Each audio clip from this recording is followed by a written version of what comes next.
Pag taglamig at tag-ulan, napakasarap talagang humigop ng mainit na sabaw. Isa pa, ang mura lang nito. Dito sa ating kasirola ay nagpainit ako ng mantika. Tapos nagprito ako dito ng 2 itlog. Naparami ang aking mantika dito kaya binawasan ko. Mas maganda talaga kung ganito ang itsura ng ilalim, medyo may pagka-crispy and brown talaga kasi makapagbibigay ito ng magandang kulay sa ating sabaw. Tapos hiniwa-hiwa lang ito into bite size at dito na rin ako nagisa ng luya at isinunod ko dito ang bawang at sibuyas.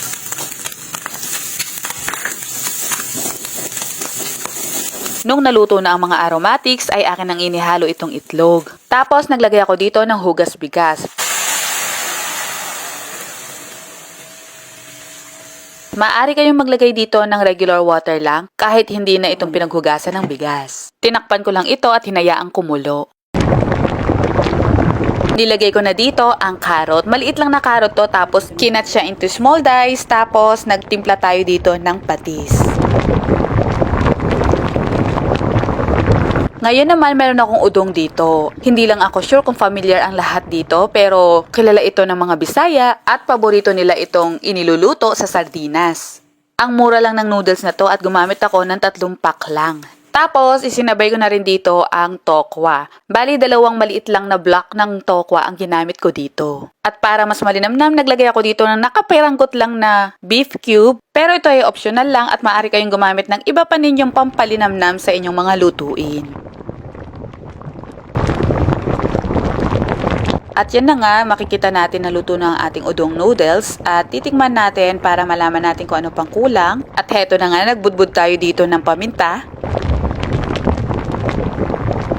At saka na natin ilalagay dito ang pechay. Maaari naman kayo maglagay dito ng pechay bagyo o kaya repolyo o ng iba pang mga leafy vegetables. Ito naman po ay optional, siling labuyo, dahon ng sibuyas at sesame oil. At dito ay ito-turn off na natin ang heat.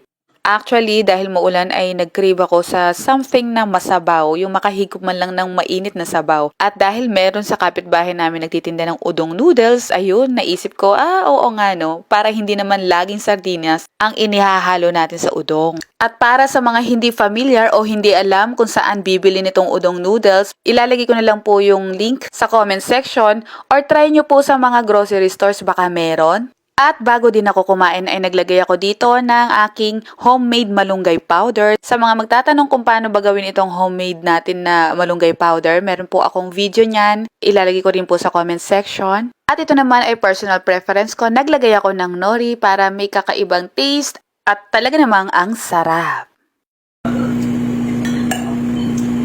Sarap.